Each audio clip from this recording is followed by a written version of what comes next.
রাত্রির থেকে মাথার মধ্যে ঘুরছিল কখন এটা শেষ করব, তাই কাজে লেগে পড়লাম। ফেব্রিকের উপরে এই আসনের নকশাটা ফেব্রিক দিয়ে এঁকে নিয়েছি।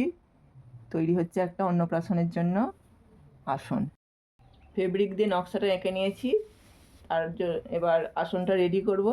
তার জন্য ওই আসনের মাপেরই নন ওভেন ফেব্রিক, তারপরে স্পঞ্জ, আর তারপরে এই আসনটা, মূল আসনটা যেটা এঁকেছি সেটা সেট করে নিয়েছি। এবার পর চারদিকে বর্ডার দিয়ে দেবো। বাড়তি যে অংশগুলো আছে সেটা কেটে নিচ্ছি।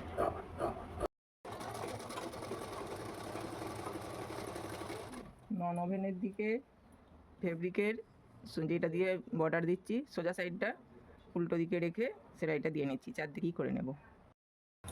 এরকম করে উল্টে নিলাম, নিয়ে ডবল ফোল্ড করে এখান দিয়ে সেলাইটা দিয়ে নেব। কিছু শুনতে পাচ্ছেন কি? হালকা করে ভাষাটা যদি বুঝতে পারেন তো বলবেন। যার জন্য আসন তারই এটা কথা।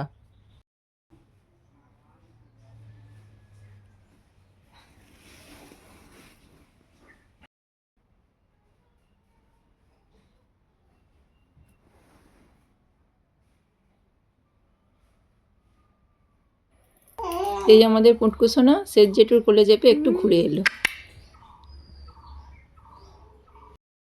দুপুরবেলা রান্নার জন্য দিদিভাই আনাজ কেটে দিচ্ছে। আনাজ কাটা হয়ে গেলে আমি রেডি রান্না করার জন্য। কারণ সকাল সকাল রান্নাটা করে নেবো, স্কুলে যেতে হবে। প্রতিদিনেরই এক রুটিন।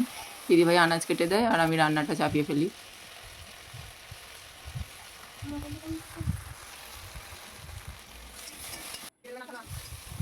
দুটো ওভেন জেলে একসঙ্গে রান্নাটা তাড়াতাড়ি করে নিই। প্রেসারে সিদ্ধগুলো করে নিই আর কড়াতে সাঁতলে নিই। চটপট করে রান্নাটা হয়ে যায়। জোগাড় তো আগে থেকে করাই থাকে, মানে দিদিভাই জোগাড়টা দিয়ে দেয়। সিদ্ধ ডালটাকে কাঁটা দিয়ে নিয়ে কড়াতে 5 ফোড়ন, তেজপাতা, কাঁচা লঙ্কার ফোড়ন দিয়ে ডালটাকে ঢেলে সাঁতলে নিলাম। তার সঙ্গে মশলা দিয়েছিলাম জিরে গুঁড়ো আর মৌরি গুঁড়ো। এরপরে মাছগুলোকে পেঁয়াজ আর আদা দিয়ে ঝাল করে নিলাম।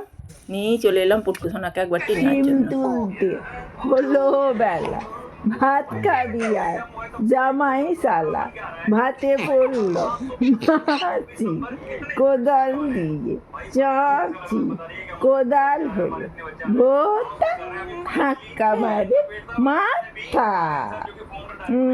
হ্যাঁ গো বলো, করলে হবে না।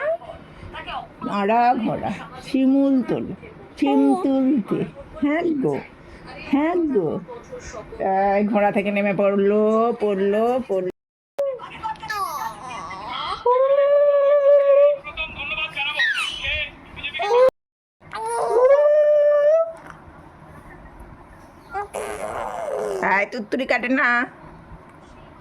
তুত্তুরি কাটে না, শক্তিমান শক্তিমান শক্তিমান শক্তিমান শক্তিমান শক্তিমান, আমি শক্তিমান। হাসো একটু, হাসো। এরপর দিদিভাইয়ের কাছে দিয়ে স্নান টান করে খেয়ে নিলাম স্কুল বেরোনোর উদ্দেশ্যে।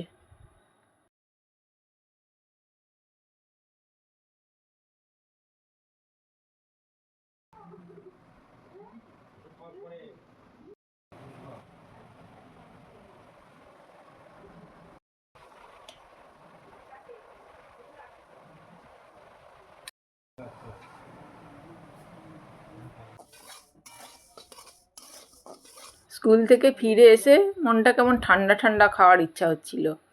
দেখলাম যে ফ্রিজেতে কোল্ড ড্রিঙ্কস রয়েছে।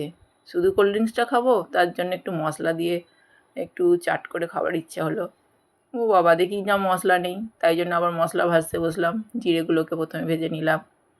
সে আবার জিরেগুলোর মধ্যে আবার ধুলো ধুলো ছিল বলে একটুখানি পাজড়ে নিলাম থালা দিয়েই।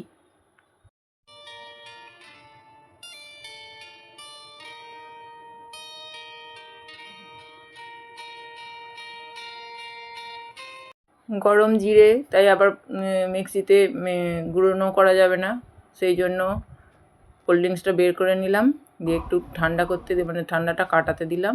এদিকে ঠান্ডা হয়ে যাওয়া জিরেটাকে গুঁড়িয়ে নিলাম মিক্সিতে, দিয়ে চলে এলাম শরবত বানাতে। পুঁটকুকে বাদ দিয়ে আমরা 9 জন মেম্বার গ্লাসগুলোকে সাজিয়ে নিলাম। তাতে একে একে বিট নুন, চাট মশলা, জিরে গুঁড়ো, একটু লেবুর রস সব কিছু দিয়ে তার উপরে আমি ঢেলে দিলাম কোল্ড ড্রিঙ্কসটা।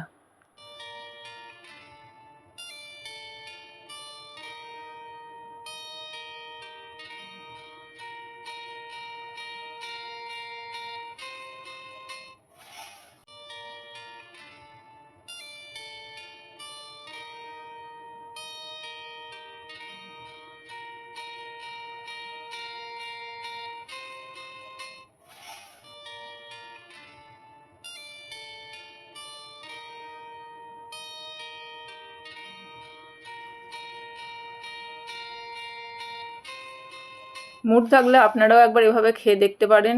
আমাকে তো বাড়ির লোক সবাই ভালোই রিভিউ দিয়েছে। ঠান্ডা হয়ে সেলাইয়ে বসে পড়েছি।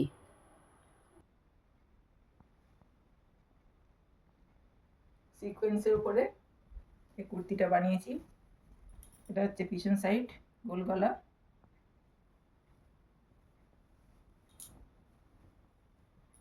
এটা হচ্ছে সামনে, গলাটা আছে এরকম, 3/4 পুরো নয়, আবার গ্লাস হাতাও নয়, হাতটা এরকম।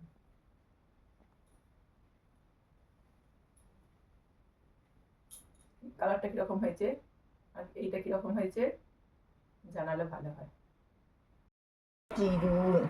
বর আসবে যখন নিয়ে যাবে ওই বদমাইশ। দোলো দোলো, আবার দুলুন।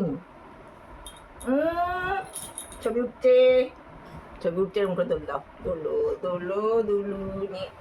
চোখগুলো কি হচ্ছে, চোখগুলো আর দোল দিলি কেন, তো হাতটা মুখে চলে যাচ্ছে। আজকে রাতের মেনুতে ছিল ঘুগনি রুটি। ব্যাস এই পর্যন্তই। Good night.